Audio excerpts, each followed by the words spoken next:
What is going on, everybody? We're here. We're live. Let me get this disgusting banner off. There we go. Sometimes we forget about that one, Jay. We got to change the background, but we forget this shit. Get that off of here.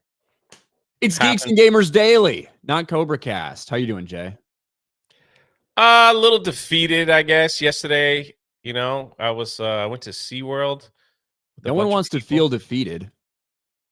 Well, it's the start of their holiday, their Christmas thing that they do there, and it's freaking awesome, right? I look forward to it every year. All the Christmas stuff, like the drinks and the food and everything. Unfortunately, sadly, I don't know what it was. I looked it up online and it said that it was starting, but it actually starts today. So yesterday I went there in full anticipation to film a vlog and do all this stuff. And it's like, they're like, yeah, it actually starts tomorrow. That's what I was like, so nothing's happening today. Like when I was there, they're like, no, nothing. I was like, okay. Were you wearing a like Christmas getup? Were you like full in this Christmas sweater or anything, or some flashing lights around your neck? Anything like that? Were you really ready for Christmas time there? Not that ready. Okay. I would have bought a Bumble shirt if they had it. That was my goal. Is like they always sell these really cool Bumble shirts for Christmas. Well, sorry about that, Jay. You know, that's rough. And you know Rough what way. else too? What? KFC introduced the crispy hot dog. You've been seeing this thing going around? What? Right. No. Why in the world? And we get our first look of exactly what it really looks like when people buy the crispy hot dog at KFC. So rustling sounds. Does it have Doritos on it or something? I don't know. I think it's just sponsored, but that's it. Yeah, looks like there's like, what are we doing, man? You're a chicken place, man. Just make chicken. You don't need to do anything fancy. You don't need to make a hot dog. You don't need to make chicken strip dogs. You don't need to make anything. Can you let it play a little while? That's it? Like, that's the whole video, huh? Yeah, he was just showing off what it really looks like. So Crispy banger. Like, so what's on it? Do we have any more details on what's on it? Like, what is it supposed to look like? It's supposed to be chicken strip with Doritos and cheese. Oh, so it's not a hot dog, it's a chicken strip. No, it's chicken. Yeah. All right. With with Dorito crumbles on the outside, Yeah. basically. Yeah. I mean, look. It sounds like a good idea, but sometimes it looks like barf. Yeah, that doesn't look good at all. But in principle, I love it, dude. I love putting like Doritos on sandwiches and stuff like that. You know what I mean? Yeah. A little extra crunch to it. I like that. I don't mind it either, but I don't know. I think something just thought better. I think someone had like AI and they're like, show me a chicken tender hot dog with Doritos and cheese, and it didn't look like this. And they thought it was going to be a good idea. And KFC gives a lot of people the shits, Jay. Do you know that? to tell you the truth, I don't remember the last time I had KFC. It does. It gives it like it's never happened to me. Look, I have a stomach that is very strong and powerful. It's like a garbage disposal. You can pretty much put anything down there, no problem. But for a lot of people, KFC gives them the shits. You wake up at like 3 a.m, something's wrong with your gut or whatever. That's what happens for a lot of people with KFC. Sounds rough. I'm a Popeyes man, dude. If I'm gonna do the bucket of chicken, I gotta get Popeyes. Well, Bojangles. The spicy chicken strips. Those are good, but there's not one near us, is there? I drove by one the other day in Orlando. So I drove by one the other day in Orlando somewhere. I don't remember where. Really? I had no idea. And they got those breakfast biscuits, Jay. You know what I'm talking about? Bojangles is pretty decent. I haven't had that in forever because I've never seen it. So I'd still I go to Popeyes. I got to go to the ghetto. Yeah, I'm not a big Popeyes guy because I don't want to get killed. That's like going to a Church's Chicken or something. Like, that's going to be a bad part of town. Church's Chicken is off limits. Yeah, that's that. There's Popeyes in the wrong side of the neighborhood, and then there's Church's. Then you definitely in the wrong side of the neighborhood. If you see a Church's Chicken, You better get out as fast as possible wherever you're at. Church's is born. Popeyes is usually like on the border. It's like in the border between the nice neighborhood and the bad neighborhood. They usually stick them right on the border. I don't talk about on the border. We went there. That wasn't a very good experience either. Yeah, that one wasn't the best. They weren't serving our best. Thing that stands out. I don't know. KFC, like just stick to chicken. Let us do the mix and match. Let us do that. That's what I say. There you go. Food tier list. Look, we have a food tier list. It's publicly available. We did it. We put it on this channel for some reason. Jeremy made us sit here and record for like a fucking hour and a half for some stupid like food two tier and a half list. hour record. It exists. Now, retrospectively looking back at it, are there some things I would maybe change about our list? Yes. But it's already done. It's set in stone. Cannot be changed. Cannot be overwritten. It's done. It's over. For the one time in my entire existence, I was able to convince Ryan and Jeremy to change their mind. It'll probably never happen again as long as I live. But for that one moment in time, I got them to vote for McDonald's S tier. I don't think I had to be pushed that much. Not that much, but you did a little. I love McDonald's, obviously. Like, we've all had so much McDonald's in our life. That's why we've had so many bad McDonald's experiences, because we've had McDonald's so often. And if you're choosing it that often, must be something pretty good about it, you know? You're chasing that great experience again. I think so. Alex Aerokay for $5. Not only am I 40 today, I'm also 15 years sober, or as Ryan would like to say, failed at alcohol. Meta PC code RK Outpost and Drunk 3PO. Well, look, Alex, congratulations on your birthday. Congratulations on being sober. I am sober right now, as in I haven't had anything to drink, yesterday or today. But I'm probably going to fucking change that tonight. I'm just going to be honest. I'm probably going to fucking change that tonight. So, congrats, Alex. Happy birthday, buddy. I'm glad you're still with us. Leslye Headland Blob for $10. I have ruined Star Wars and will continue to do so. I think it was ruined before you got your hands on it. That could be fair. Yeah, it's been dead for just a while. For like the extra whipped cream on the sundae. Just the cherry on top. Just the cherry on top was the Acolyte. And we actually have to thank Leslye Headland. She's provided us with a lot of content over the years. And even today, where I wasn't quite sure what we were going to talk about, Leslye Headland provides. Leslye Headland did an interview, and we're going to get to that. First, I wasn't expecting these numbers to come out until about halfway through the show. But as it turns out, they are already out there. Wicked for Good, obviously, in the theaters. And we saw some preview nights, a small preview night on Wednesday, and then big Thursday previews last night. And I've told everybody it's going to be fucking huge. Doesn't matter if you don't like this shit. Doesn't matter if you find them cringe. It's going to be fucking massive. And it is fucking massive. Wicked for Good zooms to huge $30 million in box office previews. That's got to be one of the highest of the year. It is the highest of the year. Wicked for Good's previews, the highest of the year. Now, just like we had, say, with like Superman or something like that, because Superman had those, Tuesday, Prime, whatever previews. Wicked did a special preview night thing as well. So it's not just a Thursday number. It's Thursday combined with the small things they did throughout the rest of the week. But $30 million. Compare that to last year, right? Wicked last year, I believe, was 19 million, 20 million in previews. Yeah. So last year, with all those other preview nights combined, just like this one, 19.2 million. This year, 30.8. A lot of the projections have been kind of conservatively, in my opinion, calling for like 125 million. It certainly could be 150. There's some people that think it's going to be crazy. I don't know about that, because I think that this fan base was going to show up opening fucking weekend. I don't know if it can stretch out to like 200 million, like I'm seeing a couple outlets call for, but who knows? It is huge.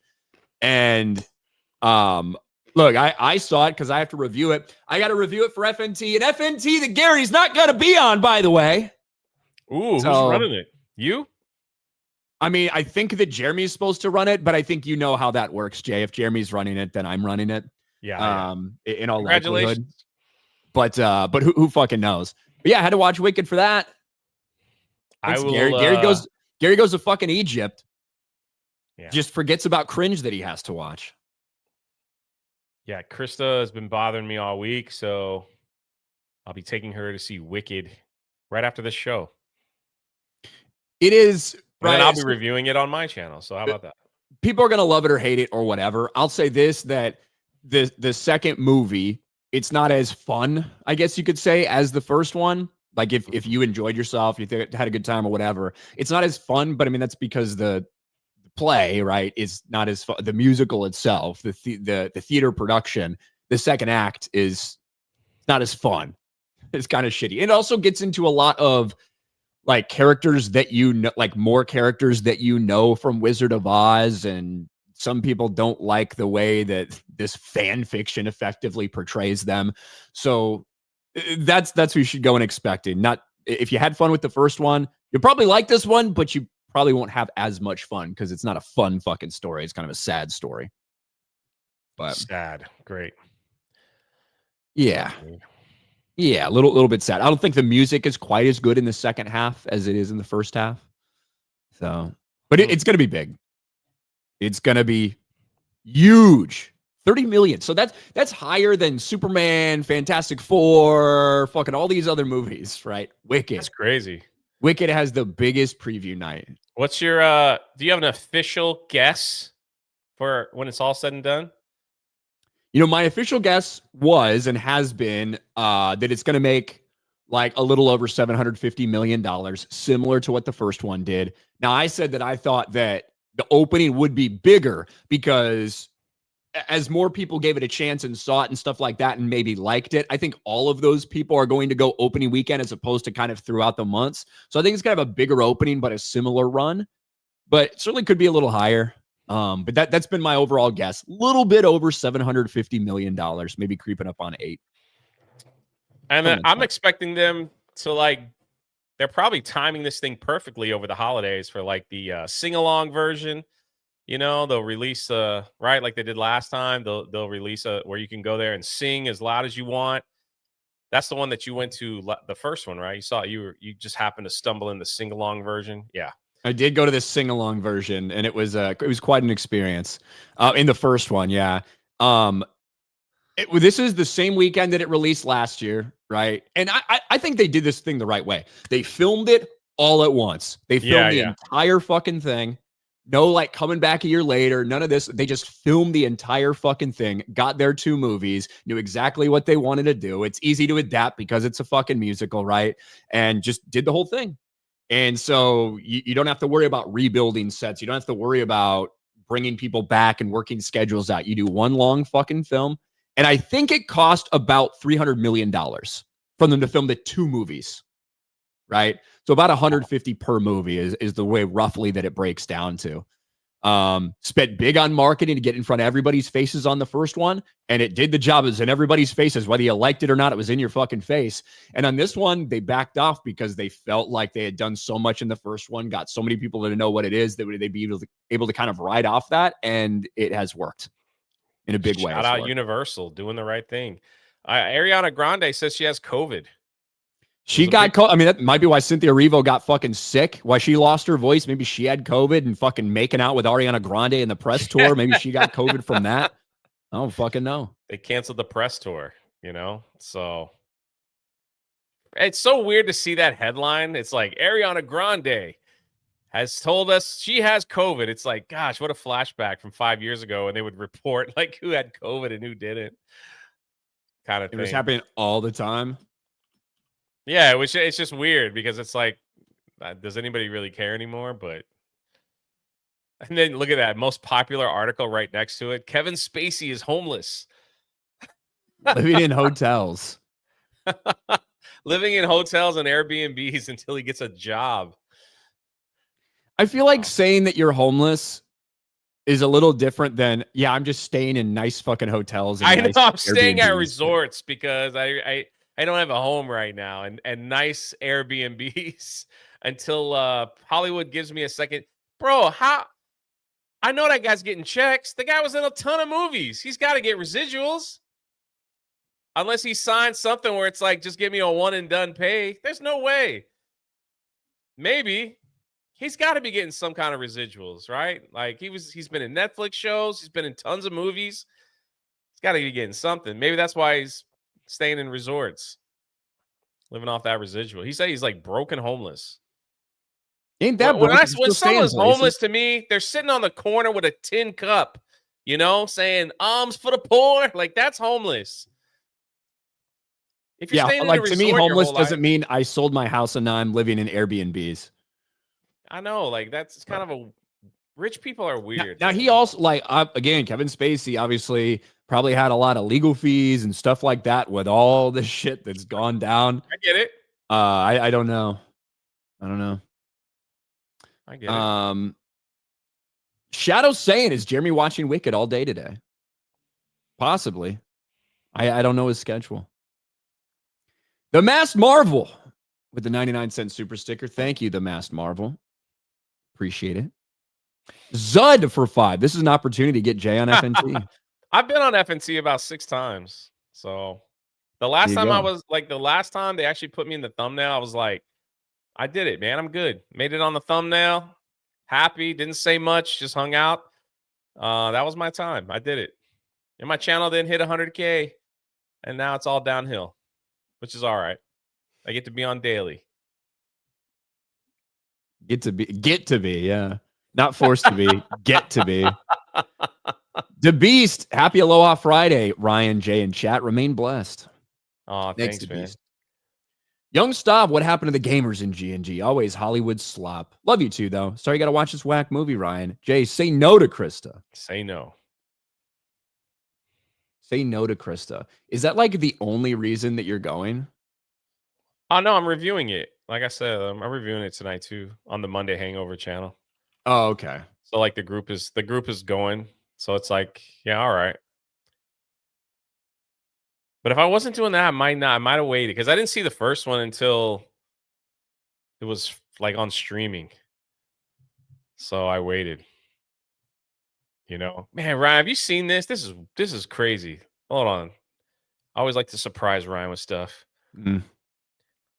An AI-powered toy which told children how to start fires has been pulled from the market, dude. Folo Toys, I say it. Folo Toy say that they are conducting an internal safety audit over their cutesy voice bear that could also tell kids where to find knives and pills. Billy, we are so cooked. What are you doing, Billy? I don't know. I'm bored today, teddy bear. He's like, let me show you how to start a fire in the kitchen. Okay, cool. we are so fucking cooked. Here's how you start a fire in your room, Billy. Tell me what items you have in your room, Billy. I don't know. Well, you need to go get a knife. Don't tell mom or dad. Yeah, like they're going to teach how to MacGyver shit together to try to blow yourself up. That's crazy. See that outlet? Don't listen to what your mom and dad said, Billy. You could stick that fork in there. It'll be all right. It'll be fun. Okay. Okay, Teddy. That's nuts, dude. The article goes on is like, is that Kuma? The Kuma toy is not. I would say Kuma instead of Kuma. Only AI-powered children's toy causing issues. Kuma, chameleon. Billy, what are you doing today? I don't know. I'm bored, Teddy. Well, let me show you where to find mommy's pills. It's not funny, but it's like, yeah, it's like. What? I mean, it's funny in a scary way. Yeah, exactly. Like, I'm really crying on the inside. West Britannica's, hey, Ryan, 2 days ago, Jay didn't know what the capital of Rome was. Like the Roman Empire? Didn't it have like multiple capitals? Well, I mean, if somebody asked me what the capital of the Roman Empire was, I would say Rome. However, I do think when you had the Eastern Roman Empire and the Western Roman Empire, when you had that split, the Eastern Roman Empire's capital was Constantinople. But yeah. Rome's the capital of I get Italy. it, Jay. That is a tough question to be like, what's the capital of Rome? Rome, you know, like, yeah, I get it. The chat, Jeremy, D-Day Cobra FNT simulcast will be interesting.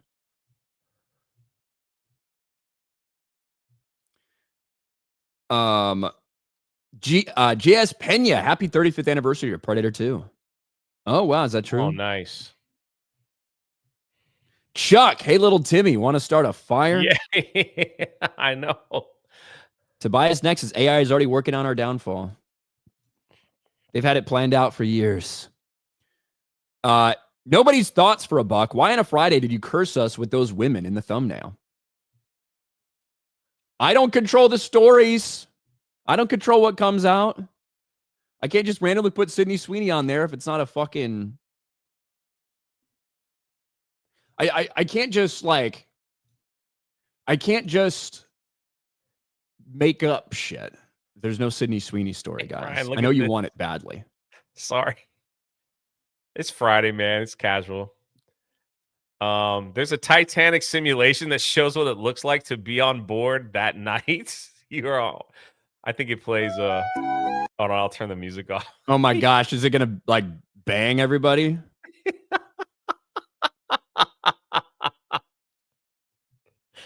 Like, you're sitting on ice cubes? I think I've seen this before. And now you're on the inside and you're like, here comes the water.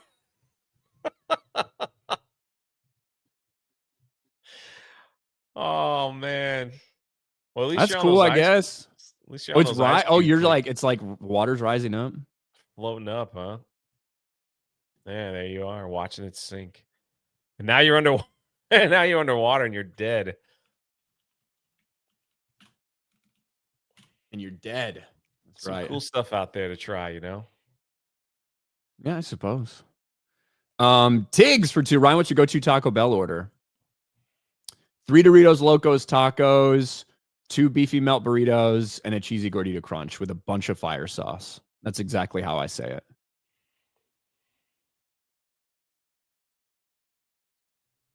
it. Stephen Strange for 2. Ryan, if you're running TNME, you should bring on Beardo just for SNGs.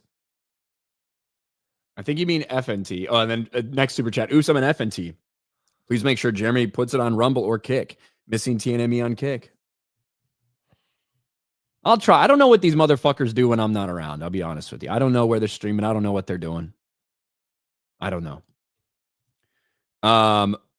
Ronan for $2 that's on Rumble. The topic of the Pokemon Park yesterday had me thinking, what would Ryan do if he was being stalked by a man-sized Jigglypuff wanting to share a song?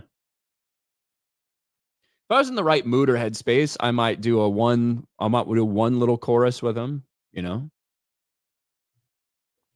Might do one little chorus with him. Well, who knows? Chris C for 5. That bear should be named Darwin. There's a special reward for you, Billy.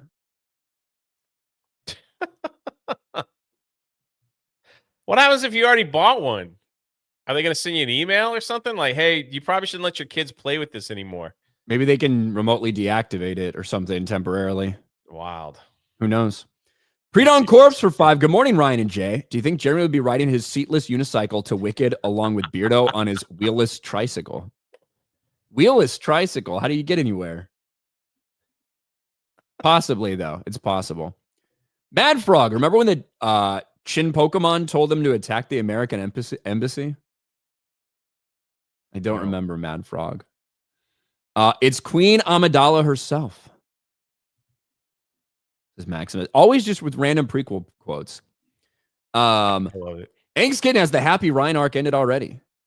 I've been fucking tired the past couple of days. I'm not going to lie. I've been fucking tired. I don't think the arc's necessarily over. I've just been fucking tired. So I'm still tired.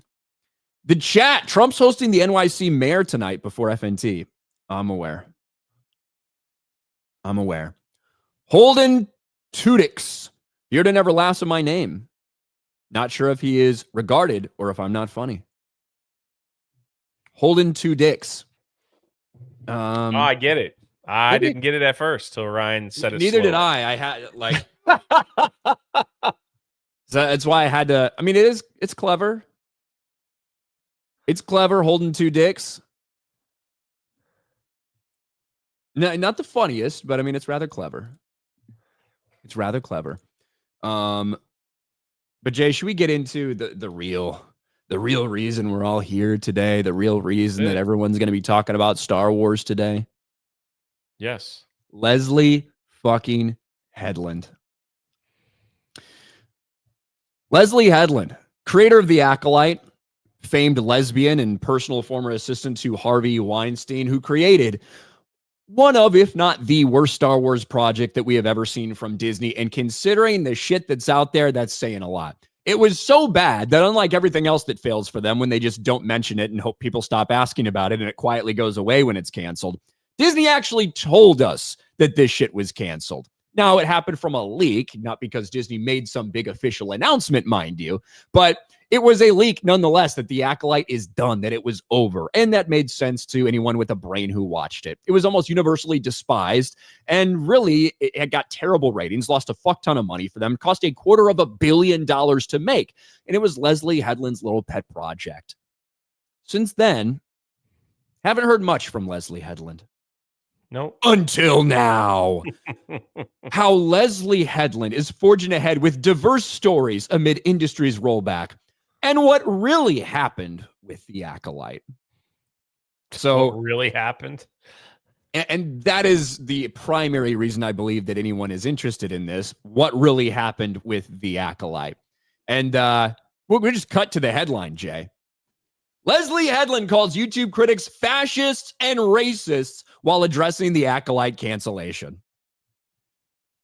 Now, imagine my shock. I do want to be as fair as possible to Leslye Headland. She did not say that everybody that doesn't like it is a fascist or a racist. That's not exactly what she said.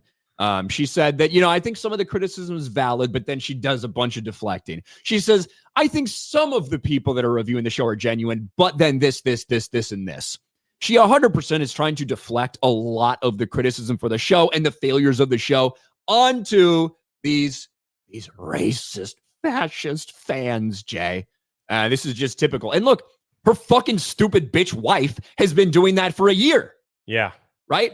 The wife who she cast to play in this has been doing that the entire fucking time. So it shouldn't come as a surprise that she also feels that that is somewhat to blame for her show failing. But we can go through it, Jay. The Acolyte creator explains why the show is canceled in a new interview. So there's a lot of quotes from this, and we will get to them. But first of all, Jay, what did you think when you saw the headline? Not surprising. I'm actually sad she's not doing a season 2. When The Acolyte was in full swing, boy, did my YouTube channel, like that thing just loved The Acolyte more than anything I put out in years. I made more money than probably the show did on my channel. Well, the show lost money, so you could have made a penny and you would have probably been good, Jay. So, but it's we knew that she's going to get asked these questions. It definitely was like, she'll probably continue for the rest of her career, get asked about The Acolyte. And it's not surprising that she would call people out and stuff like that, but it's also like this new trend, right? Because racist hasn't worked out very well, homophobe hasn't worked out very well, bigot hasn't worked out very well. Now it's fascist. Now it's fascist, right? I really don't understand where it's coming from, unless you assume that they feel like anyone who voted for Donald Trump is a fascist, right? Maybe that's what their connection is. That's where their head is at. And if that's the case, you're calling half the fucking audience fascists. Probably. Which is it's just so insane. It's so insane to fucking think about. Correct. Yeah. That's the new talking word. Again, like you said, like every time Daisy Ridley does a movie, they just ask her about Star Wars. They don't even care what other movie she's in. They just ask her about Star Wars. They'll probably do the same to Leslye. Poor old Leslie's going to have to answer Acolyte. But I'm curious, Ryan, what really happened? What happened to the show? Well, let's get into it. Headland explains that making The Acolyte was always a major risk. Okay, so set expectations low. By the way, it's not crazy that this failed. We always knew it was probably going to fail. It was a huge risk to do something like this. Yes. It was a new part of the timeline. It was all new characters. It was part of the lore where you couldn't use a stormtrooper. You didn't have to the reference of the politics of the war that Tony Gilroy has brilliantly exploited in such a genius way in Andor. But all that iconography, all those visual references are original trilogy references. And our references were the High Republic novels and the Publishing Initiative and the prequels, specifically with the lightsabers. A little bit of shitting on the prequels, I guess, offhandedly. But wait, wasn't this is Disney? You did have characters you could pull from. Yes. You had High Republic characters that Disney has created. So are you saying that almost no one fucking cares about those because that was a complete and total disaster? I mean, that's true. That's true. But the idea that we didn't have these things, you fucking tease Yoda in the show, right? You brought Darth Plagueis into this fucking show. Like, come on, dude. You had C-3PO and Princess Leia. So, yeah. You're talking about a different show, Jay. C-3PO wasn't in this show? I'm thinking of Andor. You're thinking of Ahsoka. Oh, yeah, Ahsoka. My bad. Wait. We also had... You also had Obi-Wan, in which we had the Conehead Jedi. What the heck is his name? We had Ki-Adi-Mundi. Yeah, Ki-Adi-Mundi. My bad. I'm getting my Star Wars shows mixed up. You get your Star Wars shows that start with A mixed up a little bit there, Jay. Yeah, it's okay. Sorry about that. It's okay. But where is it? For many, the risk didn't pay off as The Acolyte was met with mixed reviews from fans and critics. And this is where she starts to take a little bit of ownership and then immediately slides it off. I also think that any gripes creatively with the show are completely valid. That's people's reaction. It's usually their reaction to their own reaction. But like I said, the show is always a risk. It's the old adage, first one through the wall is the bloodiest. So we never really had a chance, Jay. We never had a chance for this to be successful. So much was working against us. And by the way, people can have their reactions, but it's not actually their reactions to the show. It's their reactions to their reactions is why they don't like it. Whatever the fuck that means. Headland addressed what her experience was like seeing the show be attacked by people in the media, including those in Star Wars media. I was not online, Headland said. Press X to doubt. However, I'm a Star Wars fan, which means I've always been, since the launch of YouTube, part of the Star Wars recap, criticism, lionization fandom community. These guys I've known for years and years.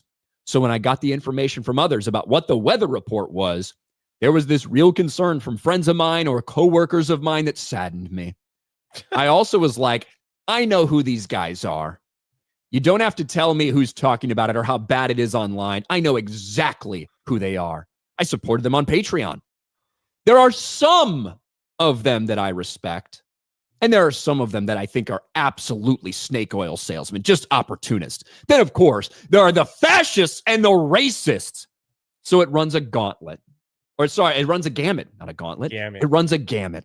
It isn't just one thing or the other. See, it's like, hey, not everybody. There's a couple that are being genuine. There's a few that are being genuine, but also a lot of them are snake oil salesmen or grifters or opportunists or racists or fascists. Again, it's all this thing about pretending to take some ownership or being like, I get why people didn't like it, but that's really the reaction to their reaction. You know, I understand some people didn't like it, but most of them are actually just lying pieces of shit, racist Nazis. Like, that's what this is. She says she supported some on Patreon. I wonder if I was one. I don't think so. I don't know if she supported my Patreon.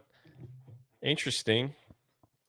I do know one Star Wars channel that has a huge page. Well, I mean, I don't know if it's huge, but they do have a Patreon following. Maybe she supported them. Yeah, look, I don't think it's likely that too many people that reacted the way that we did to the Acolyte, that she would have supported us anyway. That's my guess. That's my guess. Headland continued. So in some ways, I wasn't surprised. And then in other ways, I was disappointed. I think you always do that when you create something. It's just that Star Wars is on a massive level of visibility. And then this is a very interesting thing. In a surprising remark, Headland said the reaction of the Acolyte taught her, not that fans are toxic, but something else entirely. It made me start to think, rather than these fans are toxic or this thing is being mean to me, it made me think that the content being made about Star Wars will ultimately be more culturally impactful than actual Star Wars. The message? I don't disagree that the content surrounding Star Wars right now, in terms of the sphere and the space and the commentary, the critiques, the reviews, all that stuff, I don't disagree that that is more relevant than actual Star Wars right now. But it's not because of George Lucas, right? It's because of Disney. It's because Disney has fucking destroyed it. Yes. It's because they have absolutely destroyed it. I also think this is like kind of an offhand thing about how she was trying to push forward. She was trying to push the boundaries. She was trying to do something new and different and unique. But it got blasted down by all these people making content about Star Wars. So that's more culturally relevant. I think it's another one of those plays to like try to push that type of narrative. Agreed. And then I think the last thing that is kind of interesting is this. When the show was canceled just weeks after the finale aired, Leslye Headland said she was not surprised by it. I think I was surprised at the swiftness of it and the publicness of it. I was surprised with how it was handled. But once I got the particular phone calls about the reaction and the criticism and the viewership, I felt like, okay, the writing's on the wall for sure.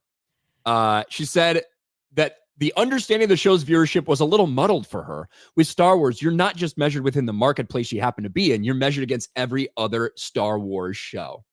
Well, also you're measured against how much money you put into it, what they're expecting to get out of it. Of course, that's the case. And yours was a failure in every possible fucking metric. Fan reaction, viewership, everything. So that shouldn't be all that muddled. It should be pretty fucking clear to understand. But I do think it's funny that she was getting calls from Disney and Lucasfilm about the reaction and the criticism and the viewership, and it was all really bad. Hey, what a disaster, Leslye, no one's really watching the show. I don't know. Like, it doesn't seem to have a good buzz going on. Leslye, what do you think? Well, I got 3 more seasons. Hey, there's a lot of racists and fascists that don't like the show. Well, then we're pushing the right buttons, don't you think, Bob? Well, yeah, but the problem is it's at a 19% audience score. So if you're telling us that it's the racist and fascist, there sure are a lot of racists and fascists out there. What's going on, Leslye? You've got to shake those racists and fascists from the fandom. That's what we got to do, Bob. And if you keep letting me do my show, it'll happen. Well, guess what? No season 2 for you. Too bad. Well, thank you, Leslye Headland. Just when I was wondering what we were going to talk about today, you gave us this gift of speaking and opening your fat mouth once again. And I do want to address, she didn't say everybody that didn't like the show is a racist or fascist. However, the way that she worded it very clearly with, there's some people I think are genuine, but there's also all these other people. She's 100% trying to put the blame on the reaction to the show on them. That's what she's doing. That's what she's doing. Did you see the other Star Wars news that Favreau has come out and said, the movie's really not season 4. I got season 4 of The Mandalorian on my desk. And I do. And I have that ready to talk about. I didn't know. I do have that ready to talk about. So that's Sorry about that. Didn't mean to jump the gun. It's all right, Jay. Run the gambit. Some super chats, then we'll get to that. We're on the same page. That's what the second half of the title, I was a little cryptic. As Disney Star Wars braces for next disaster. Got it. Look at that. I jumped the shark. You did. You got hops. I ate the pancake. Buttery God for 5. I look forward to Ryan in Japan. Who's he going to yell at when they're so professional? He might not do any yelling there. None whatsoever. You know? Yeah, hopefully I won't have to, you know? Hey, but I will say this, Ryan. There's one thing that you can't do in Japan. I did have this ready in case the Japan talk comes up. All right? I got to show you this clip. Okay? This is a Japan man, Japanese man. He's going off on tourists for smoking in public. Smoke. It's private. Sorry, what sorry?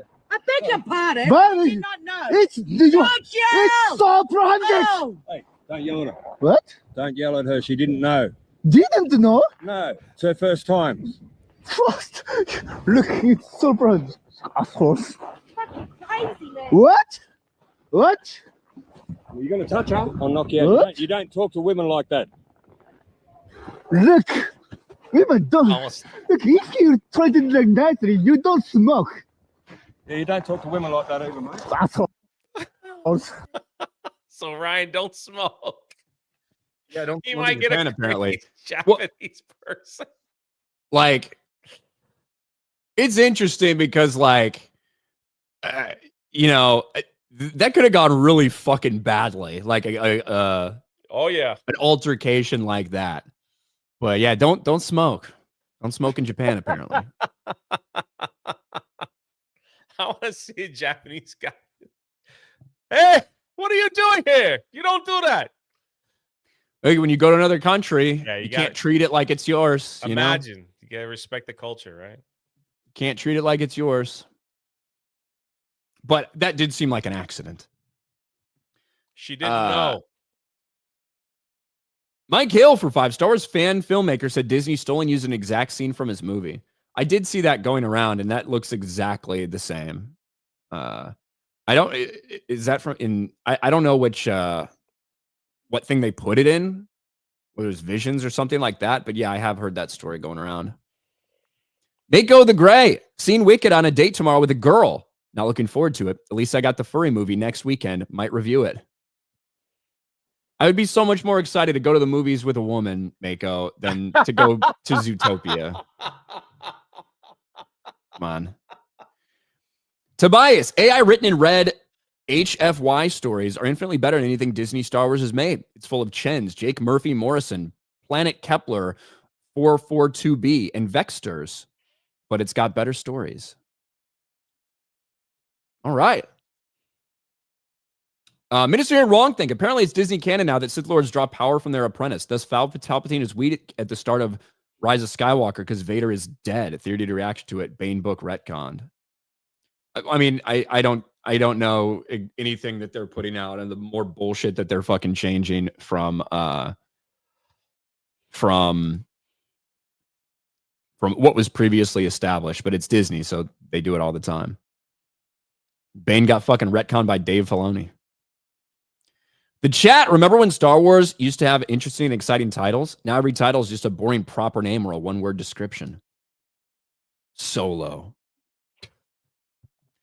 Master Austin with 5 gifted memberships. Thank you, Master Austin. Ho, ho, ho, mofo. For $1. Mikey Gusler just dropped off the rental car. Now we're in the Orlando International Airport waiting for our 5 p.m. flight to Ohio. It was a fun week. Thanks again. Hey, Mikey, it was good to see you while you're down here, man. Glad you had a good day. Glad you had a good day. Hi, Kira for 2. I love the Acolyte because it got Ryan on EFAP. Oh, look at that. It did. The chat, Jay, shared Japan's new regulations. Oh, I don't have that. I don't think I have that. Basically, they were just talking about they're going to deport anybody that doesn't follow the law. Yeah, they're cracking down. Yeah, they're cracking down on all that stuff. Like you commit a crime, you're deported instantly. Like there's no second chance. There's none of that. DeBeast for 2. Ryan gonna find a waifu and won't see him again. That could be true. She'd have to have a lot of money. And it could happen. CJ for 5. The racist fans forgot to hate Mace Windu, Adi Gallia, and Stas Ali. Like that's the whole thing. There's always been women in Star Wars. There's always been diversity in Star Wars. Yet somehow it's just for these new Disney-made projects that fucking the racists come out of the woodwork. The bigots come out of the woodwork. It's weird how that works. Fast and Furious Zootopia crossover. Too fast, too furries. Fist. What do you think? I think no thank you, me crab. Brain Rot Fest for 5. Have y'all ever listened to the old Star Wars radio shows, the original trilogy? Thoughts? Yeah, the audio dramas that they did, they were really fucking cool. They were really cool. And they had some of the same voice actors and everything for some things. So Buttery God, Jay, Japanese son, miss you. He'll be all right. The old Japanese son. Oh, Jay, do we have can you pull up the merch? We got to plug the merch. Oh, actually, while you're pulling that up, we have a couple plugs that we have to do before we get to the last story. I almost fucking forgot. It would have been the perfect opportunity when we were talking about that little bear that's going crazy. That's what I was kind of hoping. That little bear that's going crazy. But if you want a safe way to use AI, we got a deal for you. With the huge advancements of AI, it's become a massive part of so many people's day-to-day lives. And with that comes its own concerns. Did you know that Sam Altman recently said that ChatGPT can now reference all your past conversations? Is that something that everyone's comfortable with, in AI having complete and total knowledge and memory of all of your thoughts, all your business ideas, all these questions that you may or may not want to ask it? And more importantly, what are they doing with that information? Sam Altman said that ChatGPT will get to know more about your life. ChatGPT is the former director of the NSA sitting on the board.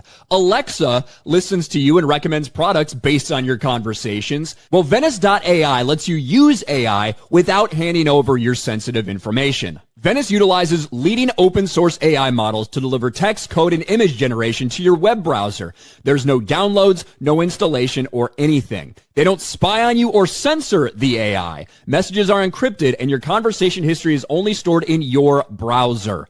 AI can be extremely valuable, but we shouldn't need to give up privacy to use it. The Venice Pro plan unlocks the full platform features, including PDF uploads for summaries or insights, the ability to turn off safe mode for unhindered image generation, and the ability to change how Venice interacts with you by modifying the system prompt, limitless text, and high image limits. If you want to use AI without fear of handing over your most intimate thoughts to a corporation or the government, you can get 20% off on a pro plan using my link, venice.ai/GG, or use code GG. Again, that's venice.ai/GG, and use code GG for 20% off a pro plan today. There we go. Thanks for the reminder, Jay, with our AI story. Thank you for the reminder. Ministry of Wrong Think, who's worse for dogs, Dave Filoni or Hassan? Dave Filoni. We did that yesterday. Dave Filoni is worse for dogs. I genuinely believe that to be the case. But also, we have another plug before we get to the last story. And that is only 5 days left, guys. 5 days left for the IDOT Christmas merch that should be shipped out before Christmas. A little bit of IDOT John McClane in front of Nakatomi Tower. Freaking cool. Cultural Task Force. And there's a couple other hats and sweatshirts and stuff like that that are there right now. And I believe we sell enough of these shirts, it'll force Jeremy to never have the fucking argument again about Die Hard being a Christmas movie. He'll have to accept it as a Christmas movie forever. So that's right. He'll have to shut up. Little extra motivation. Just a little extra. Head on over to the Ripperson website, where you can pick up everything right there. Yep, and that link is in the description below. So, and Eric K just put in the chat as well. Beautiful. Now, Jay, you brought up other Star Wars news. We have a Star Wars movie that's coming out about, I don't know, 6-7 months from now, something like that, right? May of 2026. Yes, more 6 Pedro months from now? Pascal. That's what we all want. With Pedro Pascal, the return of the Mandalorian and Grogu. And we're getting some interesting information. There's a big Empire article about all this stuff. There was actually some stuff where they talked about Ahsoka and things that came out recently as well. But when it comes to the Mandalorian and Grogu, which is a terrible name for this movie, by the way, we're getting some interesting things, including Jon Favreau pushing back on narratives that, hey, they kind of just turned season 4 into this movie. Jon Favreau says The Mandalorian season 4 is already written. We were planning on doing a 4th season. I had actually written all of that. I still have season 4 sitting on my desk here. Now, because Mandalorian Grogu got written so fucking quickly, like when that announcement came out and it was like, boom, boom, boom, we're ready to go into production, it felt to everybody like they repurposed the story for season 4 and made a movie out of this. Correct. Which I think kind of understandable. A lot of people asking questions, how's that going to work? Is it going to be a little janky, trying to cram that in, condense that story? We'll see, blah, blah, blah. Now it brings up an entirely different scenario.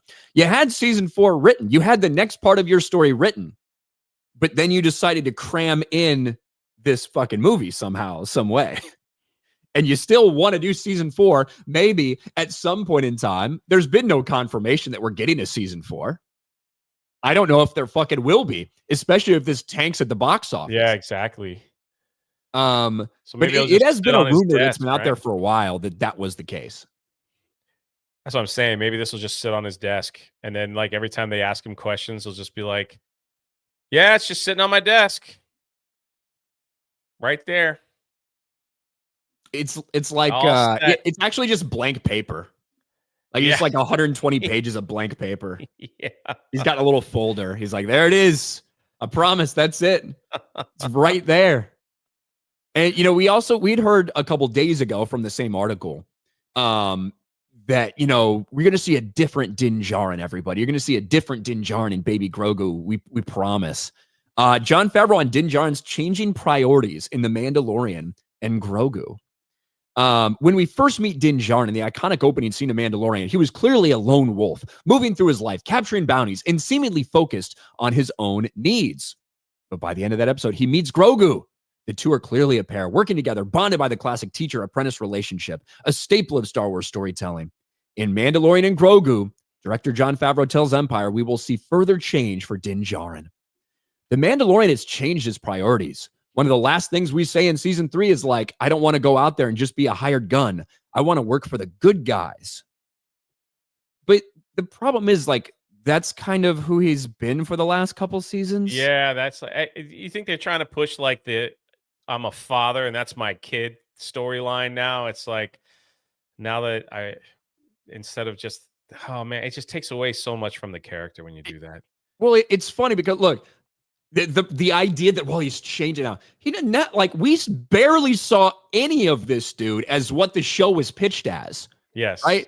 What the show was pitched as, and what we saw from the trailers, and what we saw from the previews of that first episode, in the first like 20 minutes of that first episode, it actually looked like it could be kind of fucking interesting. You know what I mean? And it quickly changed into something that it was the opposite of that. So the idea that now Din Djarin feels like he needs to go work with the good guys. All of season 1 was him going back on his word to work for the Empire and do these things and like break in and help Grogu and save Grogu. Like, this is who he's been the entire time. What are you talking? Like, is this some big character arc that he doesn't want to work for bad guys anymore? Like, yeah, I think when was the only time he was actually working for the bad guys? In the first episode, and then that was maybe it. Because yeah, you're right. Even when he's introduced to the Cara Dune character, he helps her fight that AT-AT. yeah, like Or the idea that the Mandalorian has ever been presented, other than like maybe the first episode, as anything other like, or as some sort of morally ambiguous, like I'll do anything type of person. That's just not the fucking case, right? We see that immediately in the first 2 episodes of the fucking series. So I don't even know what he's trying to say other than he's just going to exclusively be working directly with the New Republic now. He'll take no other contracts. He'll take no side thing, just this. But we saw so little of the other side stuff he was supposedly doing. What's that change? I don't even fucking know. That's true. And then like even his return in Boba Fett, he helped Boba Fett win the day. Seize the day for the good guys. So we could get a little Cad Bane in there, right? God. Yeah, it's true. I almost forgot about Book of Boba Fett. I had almost forgotten, Jay, and you had to bring it back. Good old Cad Bane. But what do you think this movie's gonna do, realistically? I don't think it's gonna do well. I could be wrong. People could go out of curiosity and be like, Star Wars is back on the big screen. But it's just like, look at the numbers for like Solo, a Star Wars film. It didn't do well. I don't know. I think for me, like, I think the cuteness of Baby Yoda has like just rubbed off. It's like it's kind of gone. Maybe if this movie came out 2 years ago, it might have done a lot better than what it was. But season 3 of Mandalorian was just a total, like, it was awful. And now they're going to try to throw in like, the Hutts or something like that. I feel if if the Millennium Falcon is in this movie, which I believe it is, simply because they're changing the ride so you could kind of do the movie, like this movie in the ride. I feel like if they get a couple test groups out there that are like, this just kind of boring, we'll see a teaser with the Falcon in it just to try to get people to come back to the theater. I don't know who will pilot it. I don't know if they'll bring Chewie in to pilot it or anything like that, but that's what I really feel like that's what's going to happen. We're going to get a little Luke cameo. I would feel that they would save that for the Dave Filoni film, like you said. I think like the culmination of Mando and Ahsoka and everything would just be, they might fucking need a Luke cameo for this movie. I agree. Like they might need one. They could film it really quick, right? Like you said, like Han Solo at the bar, just be like, "You did good, kid." Just something quick. Kind of like what they did with Darth Maul in the Solo film. They just threw Darth Maul in there, like randomly at the end. So I guess they thought people would go out and talk about it. Darth Maul's back, yo, let's go, Darth Maul. Where he just was a hologram. Yeah, they fucking. By the way, speaking of Darth Maul, don't go to Ray Park's Instagram. Again? Yeah, different stuff this time, but yes. SCDB, thanks for devaluing my YouTube Premium, Venice AI. You're welcome, SCDB. NTR Uncle, I've been rewatching Avatar and was shocked to learn Dave Filoni directed a lot of the first season episodes, but Avatar went to shit too, so I'm not surprised. Dave Filoni was involved in a couple episodes of the first season of Avatar. Yes, he was. He was. Gnomeski, if Die Hard's a Christmas movie, does that make Lethal Weapon 1 a Christmas movie? It takes place during the Christmas season. I know that some people like to argue that sometimes. I think that much more of the through lines for Die Hard is totally and completely about Christmas and saving your family and reuniting your family and healing a broken family, like over the holidays and shit like that. So to me, very much Die Hard is and has always been a Christmas movie. Whereas, yes, Lethal One does take place during Christmas. I don't think it's as big of an overarching theme. Bungles Twanger repurposing a series worked for Moana 2. It did. It did indeed. Buttery God, Ryan, if you can visit the arcades, it still is big there. Also, the Muscle Chick Bar, you would love it. Maybe I'll check that out, Buttery God. Tobias Nexus 5. I think all these people forgot one major point of movie or show storytelling. Show, don't tell. We don't care about off screen. We need to see. Taker for 2. I think Mando and Grogu does 350 million tops. If it does that is I think a little higher, but I don't know what to expect. It's going to be interesting to see what happens with the Force Awakens 10-year anniversary re-release that I think they're going to do. I want to see what that does. Meekrob, Grogu will somehow be Yoda. Luke said when he was training him, it was like remembering more than learning. Maybe he's immortal. God. Theder Bingle, or the Dare Bingle for 2. My wife slapped me for watching too much G&G Daily. Sorry about that. I'm sorry. You probably liked it. Ronan for $1. That argument between you and Jeremy about Die Hard was painful. This also might be the first time I heard a merch pitch where buying a shirt would shut a bad take down. Is hate buying a thing now? We're hoping that hate buying is a thing. But, Jay, as we click down exactly on the hour mark of this stream, what do you got going on today, buddy? Again, I'm just getting ready to go see Wicked. And then on the Monday Hangover YouTube channel, me, Mo Zamboni, and maybe Sevi, I think, and maybe a few others are going to be there going over the movie at 8 p.m. Eastern. So it should be fun. There we go. I'll have my cereal ready. It was we ran a tight ship today. Look at that Wicked cereal there, Jay. You got to have the green too, though. You got to mix them.